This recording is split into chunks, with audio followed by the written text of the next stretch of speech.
equals the Meridian warships emerged from hyperspace in a cascade of purple energy, their crystalline hulls refracting starlight across Earth's orbital plane. Fleet Commander Zexura watched the blue planet through compound eyes that had witnessed the fall of 1,000 worlds.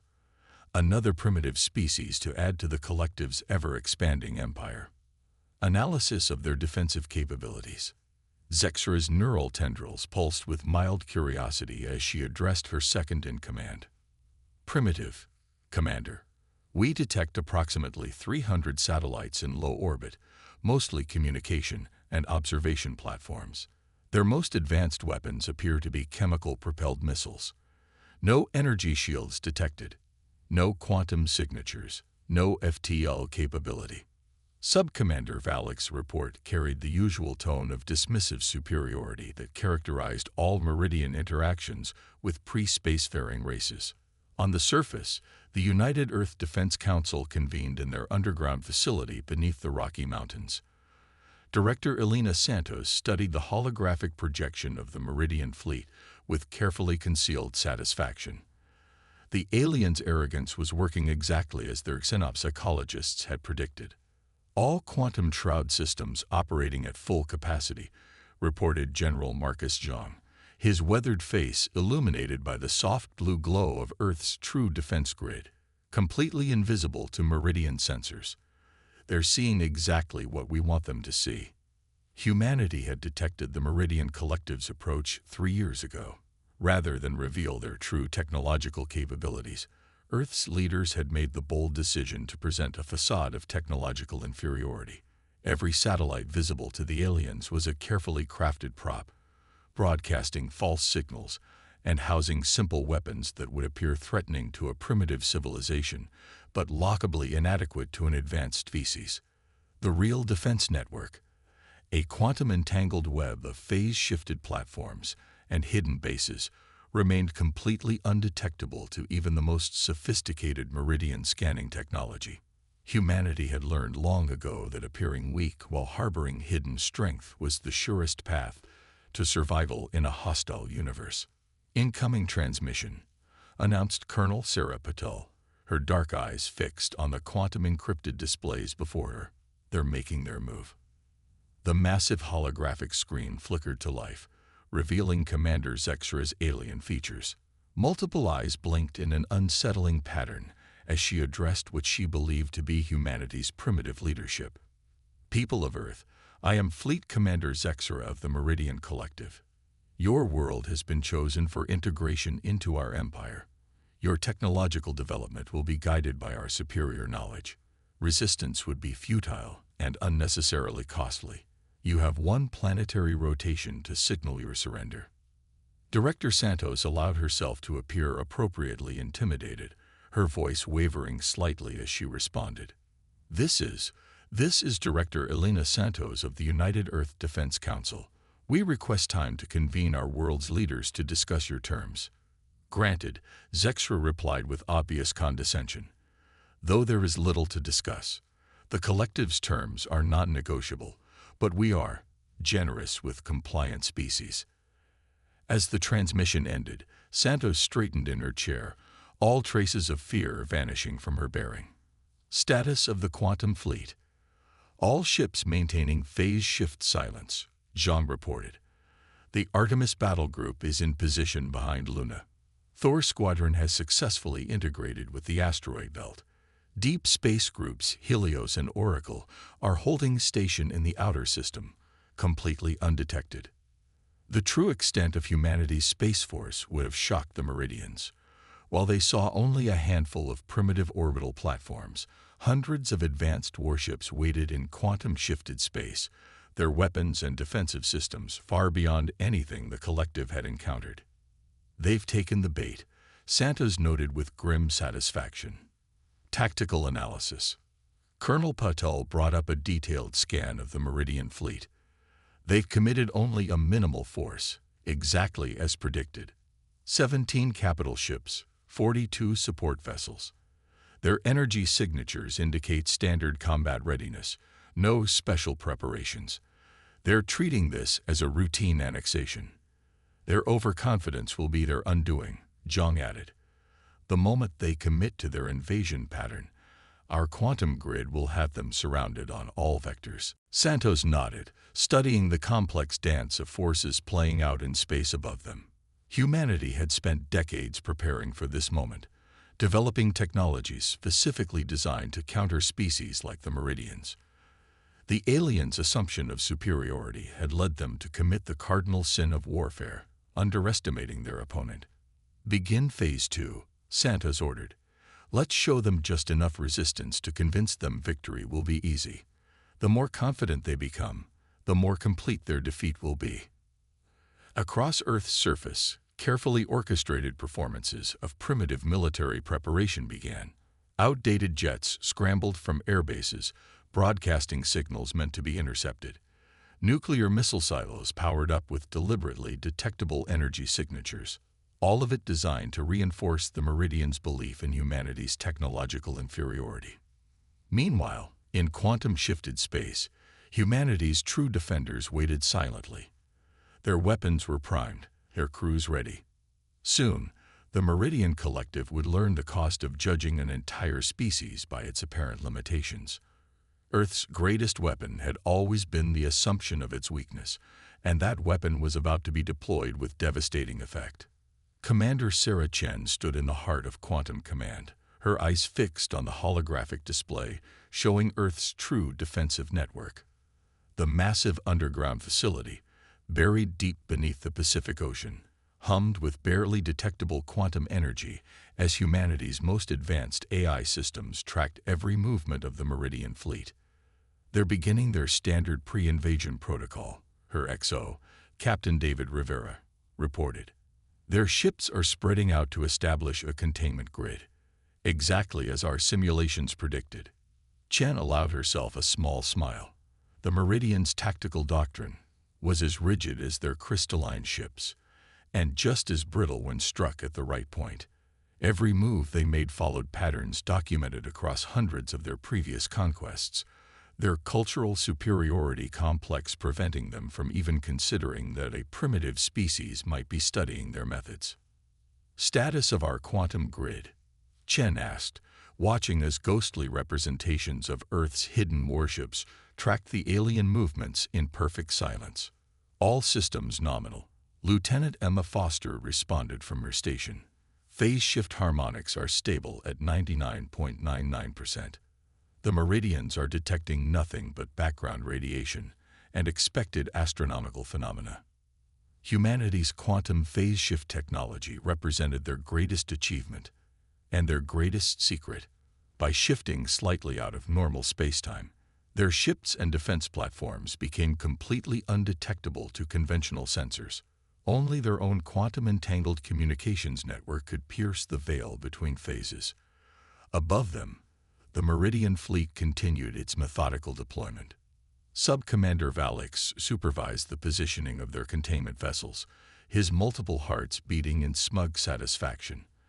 The humans' primitive attempts at defense were almost amusing. Their nuclear missiles and chemical-propelled fighters might as well have been stone spears against the collective's technology. Fleet Commander Valix reported, the humans are mobilizing their military forces. Their electromagnetic emissions indicate they're attempting to coordinate a global defense network. Should we begin neutralizing their command centers? Zexra's neural tendrils rippled with amusement. Let them prepare. Their resistance will serve as a useful lesson to other primitive species about the futility of opposing the collective. Maintain current positions and continue monitoring. In Quantum Command, Chen received the intercepted transmission through their quantum intelligence network. They're playing right into our hands, she noted. Tactical, show me current force disposition. The holographic display shifted, revealing the true strategic situation. While the Meridians arranged their ships in a standard containment pattern, humanity's phase-shifted forces had already moved to exploit every weakness in their formation. The Thor Squadron's quantum destroyers had slipped between the alien vessels, their advanced weapons locked on critical systems. The Artemis battle group had emerged from behind Luna, maintaining perfect quantum silence as they surrounded the Meridian fleet's rearguard. Message from Director Santos, Rivera announced. We're moving to Phase 3. The Security Council is preparing to deliver our official response to the collective's ultimatum. Chen nodded, studying the complex dance of forces with practiced eyes. Everything hinged on maintaining the deception for just a few hours more. The Meridian's own tactical doctrine would force them to commit their forces fully once they believed Earth's resistance was beginning. All Quantum Fleet commanders, this is Chen. She broadcast through their secure network. Final position check. Report readiness status. The responses came in quick succession, each one confirming that humanity's true defenders were in place. Hundreds of advanced warships, hidden in plain sight by technology the Meridians couldn't even conceive of, waited for the order to reveal themselves. "Commander," Foster interrupted, her voice tight with controlled excitement. "We're detecting energy spikes from the Meridian fleet. They're powering up their main weapon systems." "Right on schedule," Chen replied. "They're preparing for what they think will be a simple show of force. Update targeting solutions for all quantum units. The moment they commit to their attack pattern, we'll have less than 30 seconds to execute our counterstrike." The holographic display updated continuously as the Meridian ships moved into their final attack positions. Their formation was perfect by their own tactical standards, and perfectly vulnerable to the strategies humanity had spent years developing. "Message from the surface," Rivera reported. "Director Santos is about to deliver our response to their ultimatum." Chen watched as the diplomatic channel opened, carrying Santos's voice to the Meridian command ship. The director's tone was carefully calibrated to sound resigned yet defiant. The voice of a leader who knew she was outmatched but would resist anyway. "Fleet Commander Zexra," Santos began, "after consulting with Earth's governments, we must regretfully decline your terms of surrender. We will defend our world with all available means." The Meridian commander's response was predictably condescending. "Your courage is noted, but your resistance is meaningless. The collective's mercy has limits. Prepare to witness the consequence of your choice." As the transmission ended, Chen straightened at her command station. Years of preparation had led to this moment. The Meridians were about to learn that humanity's greatest weapon wasn't their advanced technology or their powerful ships. It was their enemy's absolute certainty that such things couldn't exist. "All quantum units," she broadcast, "final combat positions. Prepare for synchronized phase shift emergence on my mark. The real battle for Earth is about to begin." The first shots of the battle were fired exactly as humanity had planned, by the Meridians. Their crystalline warships lit up the Earth's orbit with precision strikes against what they believed to be humanity's primary defense platforms. The outdated satellites and decoy installations exploded spectacularly, creating a light show that would have terrified any genuinely primitive civilization. Fleet Commander Zexra watched with satisfaction as the humans' apparent defense network crumbled. "Begin the next phase. Target their primary military installations. Let them witness the futility of." Her orders were cut short by an urgent alert from her sensor officer. "Commander, detecting massive energy signatures. They're appearing out of nowhere. Impossible readings on all vectors." Around the Meridian fleet, space itself seemed to ripple as hundreds of Earth's quantum-shifted warships phased into normal spacetime. The real battle for Earth had begun. In Quantum Command, Commander Chen's voice rang out clear and confident.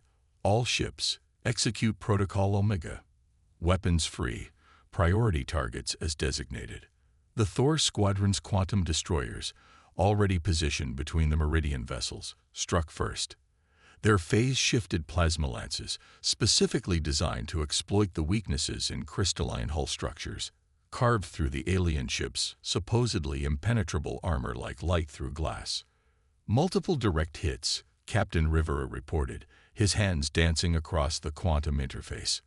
"Enemy shields failing to register our phase-shifted weapons. Their defensive algorithms can't adapt to technology they didn't know existed." Aboard the Meridian flagship, chaos erupted as systems failed across the board. "How is this possible?" Zexra demanded, her neural tendrils writhing in distress. "These primitives shouldn't have this level of technology." Where did these ships come from? Emergency transmission from Sub-Commander Valix's ship, her communications officer announced. They're being attacked by weapons they can't detect until impact. Our sensors errant. The transmission cut off as another quantum strike severed their communications array. The Artemis battle group, emerging from Luna's shadow, executed a perfect pincer movement that had been practiced countless times in simulation. Their quantum torpedoes, carrying warheads that existed partially out of phase with normal space, passed straight through the Meridian's energy shields before rematerializing inside their ships. The enemy is attempting to regroup, Foster reported from her tactical station. They're falling back to formation pattern Delta 7, exactly as our combat AI predicted they would. Chen nodded grimly. Execute counter pattern Theta. All ships maintain phase shift harmonics at maximum efficiency. Don't give their sensors anything solid to lock onto. Earth's quantum fleet moved with perfect coordination, their positions and attack vectors calculated by AI systems that had spent years analyzing Meridian combat tactics. Every attempted defensive formation by the aliens was met with a counter-strategy specifically designed to exploit its weaknesses. Commander, Rivera called out, the Meridian flagship is attempting to transmit a wideband distress signal to their nearest support base. Let them, Chen replied with a cold smile. By the time any reinforcements arrive, this battle will be long over.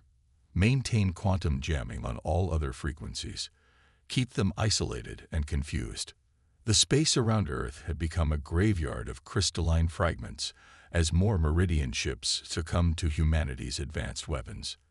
Their crews, trained to expect easy victory over primitive species, found themselves facing an enemy that had prepared specifically to defeat them. Fleet Commander Valix's desperate voice broke through the quantum jamming briefly. Our weapons are useless. Their ships, they're there one moment and gone the next. We can't establish target locks. We need tow. His transmission ended in static as his ship's quantum core breached, the resulting explosion temporarily creating a beautiful aurora in Earth's upper atmosphere.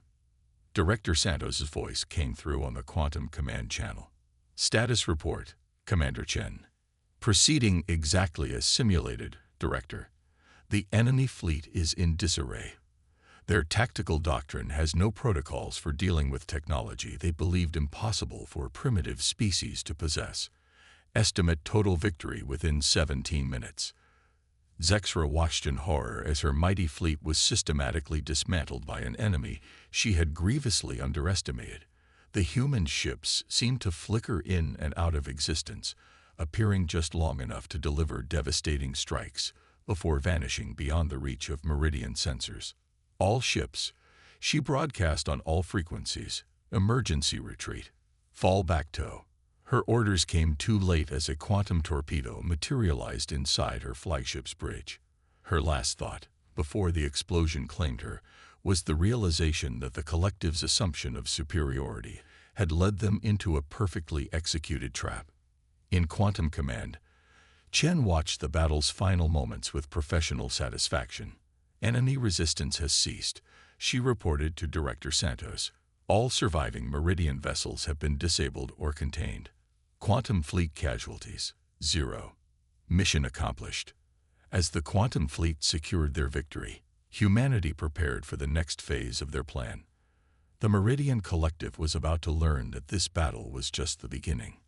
Earth was ready to take its place among the stars, not as another conquered world, but as a power to be reckoned with.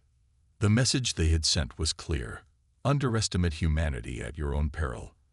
Their greatest strength had always been their ability to appear weak while harboring devastating power. And now the galaxy would never make that mistake again. News of the Meridian fleet's defeat spread through the galaxy like a shockwave. In the collective's central command hub on Crystallis Prime, the High Council convened an emergency session. The massive crystalline chamber, usually a symbol of their unquestioned power, now seemed oddly fragile. High Administrator Vexthor's neural tendrils pulsed with barely contained rage as he reviewed the battle footage. Impossible, he hissed. A pre-FTL civilization cannot possess such technology. Our intelligence assessments were based on what they wanted us to see, interrupted strategic analyst Miralles, her crystalline features reflecting the holographic display of Earth's quantum fleet. The humans played us masterfully. They hid their true capabilities behind a facade of primitive technology, waiting for us to commit our forces based on false assumptions. Back on Earth, Director Santos stood before the United Nations Security Council, delivering her report on humanity's first major interstellar victory. The chamber buzzed with an energy that came only from profound success. The Meridian Collective has withdrawn all forces from a 1,000-light-year sphere around Earth, she announced. Our quantum intelligence network indicates they're struggling to understand how thoroughly they were defeated. More importantly, other galactic powers are taking notice. Commander Chen, standing at parade rest beside the podium, activated a holographic display showing diplomatic transmissions from across the galaxy. We've received communication attempts from 17 different spacefaring civilizations in the past 12 hours. It seems our quantum shift technology has changed the balance of power dramatically. In deep space, aboard the quantum carrier Hyperion, Admiral James Rodriguez watched as his fleet maintained its protective screen around Earth.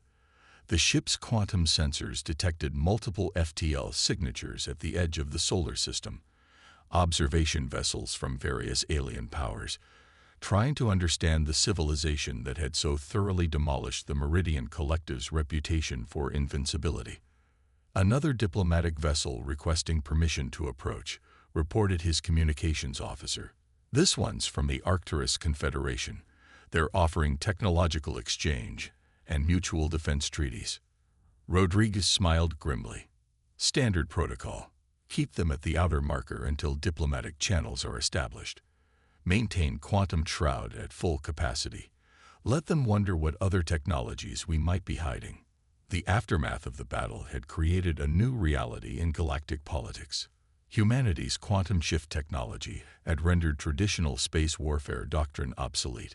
The ability to phase ships out of normal spacetime, combined with weapons that could bypass any known defense system, had transformed Earth from an apparent backwater into a major power overnight. In Quantum Command, Chen reviewed the latest intelligence with her staff. The Meridians are recalling fleets from across their empire, she reported. They're expecting us to launch a counter-invasion. They still don't understand that was never our goal. Their entire strategic doctrine is based on expansion and domination.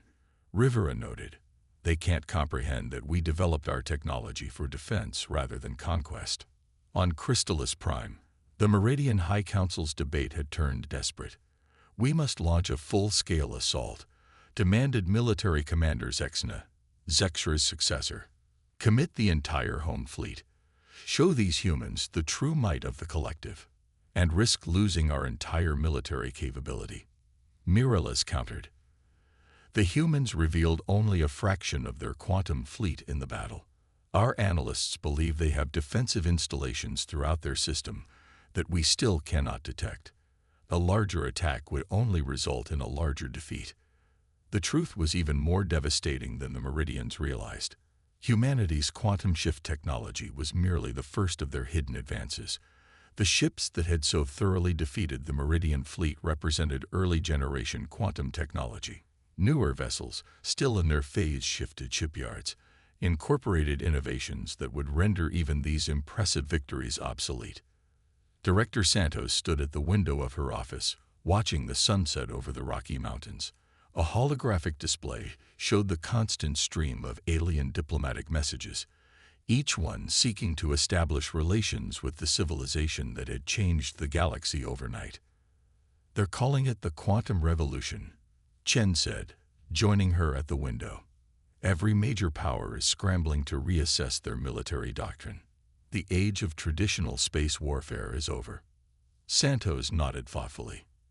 And yet we revealed only what was necessary. The quantum shift drive was just the beginning. How long before they realize that what they saw wasn't a desperate defense by a cornered civilization, but a carefully measured response by one that has evolved far beyond their understanding? In orbit, Earth's quantum fleet maintained its silent watch. Most of its ships still shifted out of phase with normal spacetime. The Meridian debris had been cleared away, but the message it represented remained. Humanity would no longer pretend to be less than they were. The galaxy had learned that appearance and reality could be very different things, especially when dealing with a species that had mastered the art of strategic deception. 6 months after humanity's revelation to the galaxy, Earth had transformed from a seemingly primitive backwater into the center of a new interstellar diplomatic revolution. The Quantum Summit, as it came to be known, drew representatives from over 50 spacefaring civilizations to a neutral space station at the edge of the solar system. Commander Chen stood at her station in Quantum Command, watching the massive gathering through their phase-shifted sensor network. Each alien vessel remained exactly where Earth's diplomatic courts had positioned them, none daring to test the boundaries established by the civilization that had humbled the mighty Meridian Collective. The Arcturus delegation is requesting another technology exchange meeting, Captain Rivera reported. They're particularly interested in our quantum communication systems. Chen allowed herself a small smile. The same response as always. We're happy to discuss peaceful applications of quantum technology, but military applications remain classified. The truth was more complex than any of Earth's new allies or chastened enemies realized.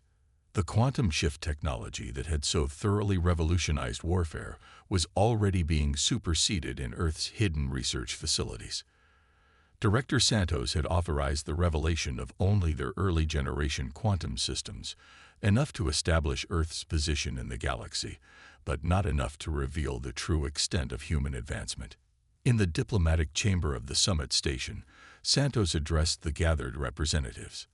The holographic displays around her showed real-time translations in dozens of alien languages, each one carrying the same message. Earth was ready to join the galactic community, but on its own terms. The age of empire is ending, she declared, her voice carrying the weight of humanity's new role. The Meridian Collective's defeat demonstrated that technological superiority alone does not guarantee victory. The future belongs to those who understand that strength lies not in domination, but in innovation and cooperation. The Meridian representative, a mid-level diplomatic officer named Valson, shifted uncomfortably. The once mighty collective had been forced to accept a radically diminished role in galactic affairs. Their attempt to conquer Earth had cost them not just a fleet, but their reputation for invincibility. The collective acknowledges Earth's position, Valson stated, his neural tendrils moving in patterns that indicated submission. We seek only peaceful dialogue and the possibility of future technological exchange. Admiral Rodriguez, commanding the quantum carrier Hyperion, received regular updates from the summit through their secure network. His fleet remained phase-shifted, invisible to the gathered alien vessels, but ready to respond to any threat. The Admiral had served long enough to know that peace was best maintained through strength. Another sensor probe from the Centauri Alliance, his tactical officer reported. They're still trying to penetrate our quantum shroud. Let them try, Rodriguez replied. Every failed attempt reinforces the message. Humanity reveals only what it chooses to reveal. Back on Earth, in the depths of the quantum research complex beneath the Atlantic, Dr. Emma Chen, no relation to the commander, supervised the final tests of their next-generation technology. The quantum shift drives that had shocked the galaxy were primitive compared to what her team was developing. Phase space integration at 400% above previous parameters, she noted, watching as the test vessel disappeared not just from normal spacetime, but from reality itself. The new system doesn't just shift between phases, it rewrites the underlying quantum structure of spacetime. Director Santos received the test results in her secure facility. Humanity's path forward was clear. Continue to innovate, but reveal new technologies only when necessary. Their greatest advantage had always been the ability to appear less advanced than they truly were.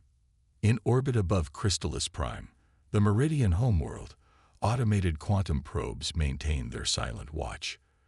The collective's leadership would never know how thoroughly they were being monitored, their every decision analyzed by AI systems that operated beyond their understanding of physics.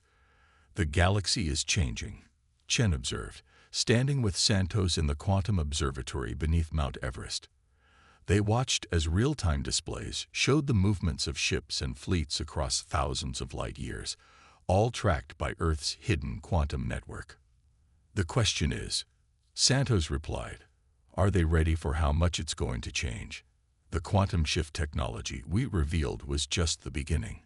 Humanity's true capabilities." She left the thought unfinished, but both women understood.